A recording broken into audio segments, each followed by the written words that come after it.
going on, y'all? Jimmy Macrum, Marcus Cash. It's time for the All Elite recap for the July 22nd, 2020 edition of All Elite Wrestling's Wednesday Night Dynamite. That is a mouthful. I love this episode. As did I. Legitimately. I don't know where I'd rank it, but to me, pretty up there. It's up there as far as one of the best episodes of the show ever. Mm-hmm. And higher tier the last 7-8 weeks. Especially the last week. Last week was rough. Show started with Eddie Kingston, who made a legit case for MVP right off the bat. One of our new favorite people. Yes. Hopefully he sticks around. If Ricky Starks? Ricky Starks is... If Ricky Starks can stick around, Eddie Kingston can stick around. Guys, goddamn it. Much like Taz, he feels very real. He's like a real guy cutting a real promo with real animosity towards everything going on. There's some real ECW grit to him, right? Kind of sloppy body, but like you believe is a grown man in a fight. Yes, apparently he's lost 40 pounds or something. Something ridiculous. That's kind of impressive and kind of sad, considering where he's still at. No offense. He had just sold his boots to pay his rent, and he had to borrow boots to show for this fucking match. Dummy tried to get this story out for 12 fucking minutes. We got it. Jesus fucking Christ. Excalibur's awful. Ugh. You can't just spit it out? You gotta fucking do it forever? Ugh. Anyway, the match was fine. The legwork was good. The finish, some people didn't like it. They said he buried it. Yeah, whatever. To me, he sold the leg so much, the finish works. Like, yeah, you made your point. He to me made a great showing. To be fair, are we gonna... Eddie Kingston's not gonna get knocked out from one crossroads because he probably takes a bunch of hits to the head. You're also not gonna give him this... What? That's not how that works. You build up, No. Boxers are getting hit upside the head, getting knocked out quicker. Tomato tomato. Anyway. No, this is... Anyways. Tomato lettuce. Tomato pizza. What? Go ahead. Good pizza. Anyway, you're not going to give Eddie Kingston 3, 4, 5 crossroads like Cody Rhodes likes to do to jobbers, right? Because that would be burying Eddie Kingston. So if he hurts the leg and you put him in a figure 4, sure, he'll tap. He did it begrudgingly. I think it was a solid finish. I think you got to keep him around. I don't know how you use him. I heard he was managing Santana and Ortiz at some point somewhere. I don't like that.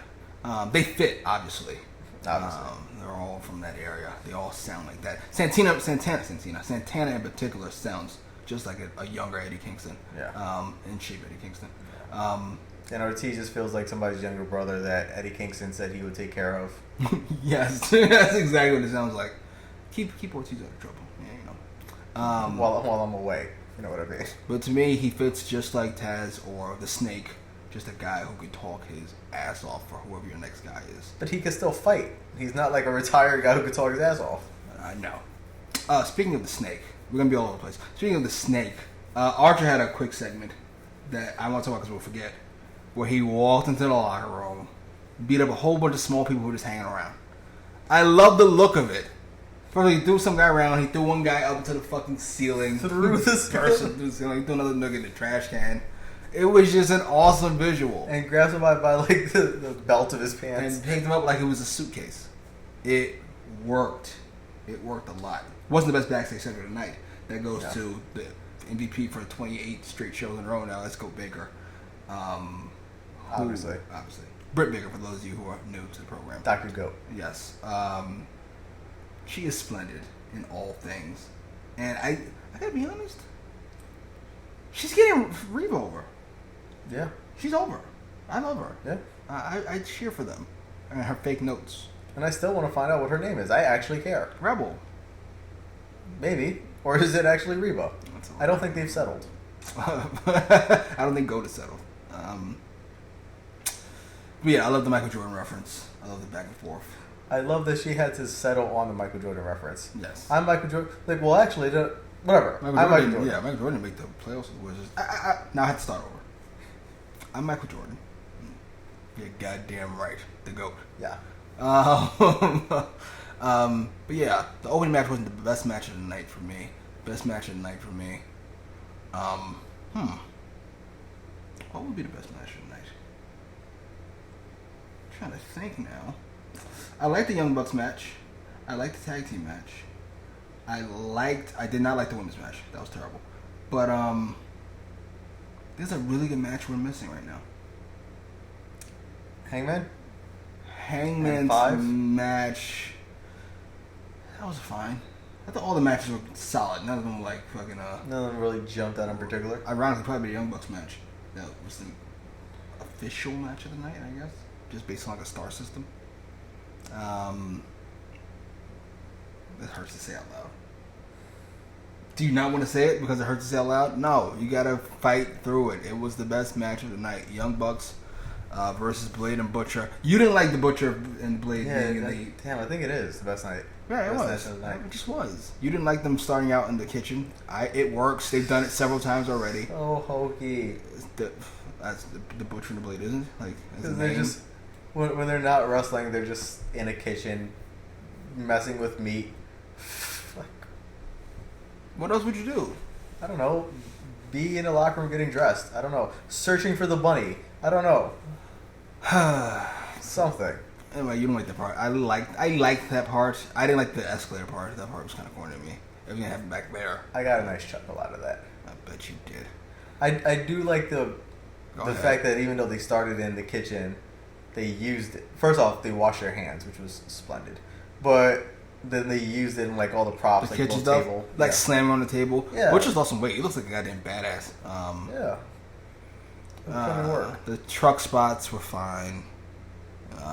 Once they got to the ring area, I thought it really shined. The Young Bucks never shy away from doing any spots. The Blade. Wow.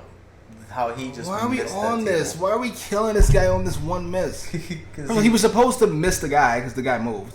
I assume it was Nick. Yeah, but I don't think he's supposed to miss the table. So what? Ouch. Who cares? Ouch. Jesus fucking Christ. Everybody wants to kill the Blade. I don't get it. I don't understand. He missed the day. Like, why is that a thing? The way you react, I thought somebody had died. You had to rewind. Like, that's it? He missed. It happens. Like, granted, you told me to guess out of these four guys who missed the spot, my guess would be the Blade. And it was. But still, give the Blade a break. It hurt me to watch. Hangman vs. 5 Yes. was fine as a match. Yeah. 5, I think, is their most athletic. Do you owe SP3 an apology? Because you shat on him for Kenny Omega and what's 5's real name? Alan Angels. Is it Angels or Angles? I don't know. It's 5. You shat on him for that match being really long. It was still too long. But he's got a lot out of it. Because I was having a pretty long match with Kenny Omega. I mean, with Hangman Page. 5 is a deal. 5 is a deal now. I'll give the apology to SP3. Okay. Just to get that out the way. Okay. But the argument at the time was that it was a showcase. It would highlight. It would lead to 5 getting signed and getting pushed and this and that. And he got signed and got pushed. Yes. Several weeks later, though, is the caveat. He was scrubbing it up on Dark for a while. Jesus Christ. I know you don't know because you don't watch that, but he was. Nobody else either. I didn't know that there was a fucking Caveat? date of expiration on fucking a Kenny Omega match getting you over. I don't know. I still don't think Kenny Omega should be having what felt like a half an hour match with. It was a long ass match. It might be about 18 with minutes. some guy who they have not put over. Fair enough. Match was fine. Hangman refuses Brody Lee's offer. Brody Lee looked really annoyed, which is hilarious. Pulls Cole Cabana away so you don't have to see this beating that's about to take place. Which was a nice touch. I know you're not ready for it. This is the hard part. And he has no expectations of him jumping in yet. Yes. So he'll walk away. It's actually perfectly booked just to get those two guys out of here. Dark Order might ironically be one of the best book things in AEW lately. Since World Mr. Brody showed up, they are. Especially after those vignettes. The vignettes, a couple of vignettes. Amazing. Yeah. Turnaround. FTR makes the save. Kenny Omega shows up several hours late to make the save. It works. We know Omega appears to be turning heel. Probably in the back drawing or something. And they made it pretty clear. Excalibur did that Omega is late. It was late to save Hangman Page. Whatever. I'm not going to knock it. We already talked about Young Bucks. The women's tag team match. I mean, the women's singles match, rather. Between... Diamante and Firecrotch. I mean, Ivelisse. Boo.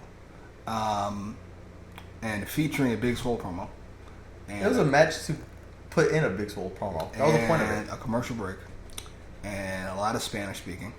And them getting each other's faces in the middle of a match. It was... awful. Yeah. It was setting back a division that is not very forward in the first place at the moment. I understand they're light on talent right now. Like, they're already light on talent. And then you have no GOAT. And you have no Statlander. And female Midian is missing. Yes, I forgot her fucking name. Jesus. Abaddon. Yeah, she's gone, I guess. Big Swole was suspended. They won't let her have a match. I get you're really short, but we probably shouldn't have a 20-minute match. However long it was, 15 minutes. I remember I asked Cash, what's the time limit on this? Right before the match ended. But it's got to be 15 minutes or so. It was too long. Way too long. Trying to get both of them over. We don't need both of them over. Nobody gives a fuck. Yeah. Although, if it's that or a Brandy Rose match, I guess. I disagree. I disagree, because at least Brandy will go over fast. Is that for the matches? They only had 5 matches? No. No, I'm talking, I know it's the main event. They only had 5 matches? You'll see. No. MJF. Yeah. This might be rude. Against Jungle Man. This might be rude to all the competitors. But outside of the Young Bucks match, okay? You with me? Outside the Young Bucks match, from bell to bell, MJF versus Griff Garrison? Yes. Was my favorite watch of the night. Yeah. From bell to bell. Hangman stuff happened after the bell, and the main event stuff after the bell. From bell to bell, my favorite. MJF was awesome. I actually am more favorable of this because I don't really look at it as a match. I know it was, but I'm looking at this in the scope of a segment that just had a ring bell in the beginning and the end. Okay. Because it was very segmenty where he's beating on Jungle Man and he's got the microphone and he's like, tell him I'm undefeated. And it just, I don't know, it felt like a forced promo where he's just beating down some chump, and I loved it. Some chump. It worked. I loved it so much. MJF needs the next title shot. I know they're moving Brian Cage into a feud with Darby Allin. Even though it still features Moxley at the moment. We just gotta shift a little bit. You gotta move MJF into a feud with fucking with Moxley. You just have to. He fits. He's a great promo. He's on a winning streak. Do the match. Now, if you want to do another Jungle Boy match before, because the pay-per-view coming up, God knows how long from now. Jesus. I'm okay with that. But immediately. Speaking of Cage and Speaking of fucking Cage and Taz, Taz cut another good promo. He only cuts good promos. Gotta be honest, wasn't his greatest promo. No. To be fair, might have been his worst. To be fair, it's a high fucking bar. Yeah. For all of his promos, he fucking had to cut. Good promo, and it was his worst. So yes, that's how that works. It's an A student who got a B+ on the test. The Moxley interruption. The Darby interruption. It worked for me. I liked how they kept Cage looking strong. I liked the Ricky Starks thing. I liked the fact they just redid what they did on Dark, apparently. For those of us, everybody who doesn't watch. And I know you don't like them as a team. I do. First of all, I just like Taz having a stable in general. I like Taz having a stable. More promos for me. And I like what I saw from Ricky Starks. So I like putting him with Cage. Let's keep Cage out of the ring. He's a good wrestler, but let's keep him out of the ring. Let's maintain the mystique. He can consistently wear his shirtless with his jeans and his giant back. So here's what I do like about it, right? I do like Taz as a stable, right? And more promos, getting somebody over, right? Yes. I do like that Brian Cage has a heater, because technically he is an unofficial world champion, right? He's the FTW world champion, right? And technically, he's the unofficial. That's not how that works. Well, it's not recognized by AEW. And it's not technically. Whatever. He's the FTW world champion. Okay. Right? I like the whole. What I assume is going to be you need to go through X superstar to get to me for this match, right? Mm-hmm. I also liked when Darby Allin came out. Ricky Starks came out almost immediately to jump Darby Allin. There wasn't this whole schmoz and Darby Allin got into the ring and he got a few shots in before the cavalry came in. Mm-hmm. No, as soon as you show up, I'm here. I liked all that. Just something about Ricky Starks' face that I just don't like. I don't know. Let me be clear when I say this. I'm not accusing Brian Cage of using any illegal substances to fucking get that physique. But Ricky Starks looks like a unroided up Brian Cage. I like the look. I like the two of them together. Ricky Starks just has this like weird douchiness to his face and his character. If you watch his character on Dark, there's a weird douchiness to him. He's supposed to be a douche, isn't he a heel? He's with Brian Cage. No, but like it's just I don't know, like this fake like I'm rich, I got this chain kind of persona that he has now. I'm rich. I have this chain. That's what I got from his Dark appearance the night. That's before. what you got? Yeah, he had this chain, and he's just like you can't afford like that, like one of those. He said that? Something along those lines. I gotta rewatch it. I hope it was your exact words. I'm rich. I've got this chain. Right. It was along those lines. It's like that doesn't feel like that fits Taz or Brian Cage's character. Yeah, I agree with that. They feel like they're grinders. Yeah. Like, they spend all their time in the gym.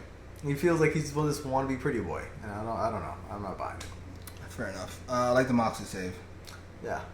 I like the Moxley promo. Agreed. To me, I've said before, Taz and Cage are both the best out of Moxley. After Brody are both the best out of Moxley. Surprisingly, it's not just Moxley. It's based on who he's going against, where we get some good Well, to Moxley be fair, 2 feuds in a row, he's the only common denominator. 2 feuds in a row. But before that Hager stuff. Oof. Yeah. I gotta be honest, my initial thought, before the finish of the main event, I wouldn't mind. Now, I'm kind of stuffing all the good promos on the spot, but I wouldn't mind if Eddie Kingston replaced Hager in the inner circle. If we're going to do the Ortiz and Santana thing. So then it's just Chris Jericho and a bunch of Spanish people. I love that. Yeah, mostly because I want to see Hager and Kingston interact. Not Hager. Jericho and Kingston interact with each other. That would be awesome. Oh my god. Yes. But do you release Hager? Because what do you even have Hager? No. What do you even have Hager do? He's a big badass, right? He's a legit badass, even though he doesn't look it physically. The way they talk about him, you would think he looks like. If you never saw Hager, you would think he looks like Brian Cage. The way they talk about him, you just oh my god, can't wait to see this guy. Hager join Taz. He needs somebody to talk to him. I gotta be honest, that might be my stable. He needs somebody. I might do Cage. I might do Cage, Hager, and Starks. Starks is the little guy. Hager is the athlete. And then you got Cage is the main eventer. Cage is the guy. Way to fall down that ladder, Hager. Team Cage. Anyway, we're going off on our fucking weird theories. Main event was fine. Jericho and Hager versus Jurassics, Luchasaurus and Jungle Boy, Jack Perry. Jim Ross continues to try to get over Jungle Jack Perry, and no one will co-sign. It's such a fantastic name. Why won't anybody jump on this bandwagon with him? Jungle Boy's not gonna get over. It's not goofy enough, so Excalibur's not gonna be on it. Tony Schiavone, I don't know what his reason. That match was pretty good. Jericho fell down a couple times, hilariously. Old. He fell down old. He's an old man. He's old, out of shape. That's called what it is. Man. The match was fine. What's the guy's name? The mask? Luchasaurus? No. The fucking guy at ringside. Serpentico. Apparently he's an actual wrestler. I didn't know this. Yeah, he's an actual, I want to say luchador, but I think he's been on Dynamite before, but he's relegated usually to dark. No. And he's had a few dark matches. I don't know if he's like 0-3 or 0-4 or whatever. I got a pretty good memory. I don't remember that guy. Yeah. Last couple weeks on Dark, he was teaming with Luther, just to give you a heads up of how much they don't care about him. Okay, so the second he did what he did, I went, this guy's not important enough to get this spot. So this is probably somebody we know. Then I saw a close-up. I said, that's fucking Sammy. I had no idea Sammy was coming back, so I was wondering. And I did. I was wondering, kind of like Alan Angels or Angles or whatever with 5, that, well, damn, we're missing something, and Serpentico is going to get slotted into that Sammy spot. No. He's a Spanish guy, although he has the mask. So I wasn't sure. In the main event of Dynamite, when you could have ended with the Young Bucks, Well, it's Jericho and it's just a 5th person. And the Inner Circle's back on top. With the help of, what's his name? Knock it off. It's fucking Serpentico. It's Sammy. He pulls the mask off. It was a great reveal, by the way. It was fantastic. The way that Sammy, by the way, acted like Serpentico. I guess. But I just know he wasn't acting like Sammy the entire time he was in the ring. Until the mask reveal. Until the close-up of his eyes, and then you kind of figured it out. That's you saw the eyes. Fucking Sammy. How? It was fantastic. I think I said I miss Sammy. He adds a lot to the group. Yeah, he does. Particularly in the ring. And his punchable face. To be fair, all these fucking Jericho Hager matches should be Jericho and Sammy. And those matches would be a lot better, to be fair. I liked it. I liked the show as a whole. If I had to give it a grade, I don't know. 8.5. You know what? The more we talked about it, the less I liked it. The show. It's still a good show. But a lot of the in-ring stuff wasn't great. Particularly that women's match. But the Cody match was okay. The tag team match was okay. The fucking Hangman match was just okay. The main event tag team match was okay. We still like the show better than all the other shows in the past weeks, right? Not more than the second night of Fyter Fest. Second night of Fyter Fest was really good. So maybe an 8. Because apparently if the best show of the stretch was an 8.5, then I'll give it an 8. I guess it's an 8. I'll give it an 8. I liked it. I liked it a lot. They didn't have some stuff for next week, but I can't remember what it is. Cody has another title match that he'll be ridiculous in. You're gonna be so upset when you see who it is. It's some guy you've literally never heard of. And Well, I don't judge him on that. It could be a good match. I liked the Ricky Starks match, and I liked the Eddie Kingston match. apparently it's Ultimate Warrior ripoff, from what I'm seeing. I'm glad you made a judgment already. No, that's just the feedback online that I see. From those so optimistic, pleasant wrestling fans I talk about so much. I don't know. You're awful people. Not you guys watching. You clicked on us. If you hang with us, you're probably decent. The ones that follow us in particular yes, but all wrestling fans in general are an awful bunch. And if they don't like this guy, it means he's probably amazing. Especially the ones that don't subscribe to us personally. Sorry. You're awful people. Never forget. Stink. Plug? I've got a few plugs. Right down here, My Battery is Dying. That's my official YouTube page. I do review Bruce Pritchard's version of Monday Night Raw. I know there's another review on the True Hill Network that does that. More the merrier. However, I am going to be starting soon with SP3, your guru of True Heel. We're going to be going back in the Wayback Machine and reliving Paul Heyman's ECW. I have a question. Will you be doing the pay-per-views? If they're on the network. They should be. Then sure. I might join you for that. The pay-per-view part. I am curious. I love Paul Heyman. I love ECW. I love to see Paul Heyman book stuff. Look at that. So if you like Jimmy, and you at least tolerate me, subscribe here down below. Indeed. But first, post your comments. Then like, share, subscribe. Follow me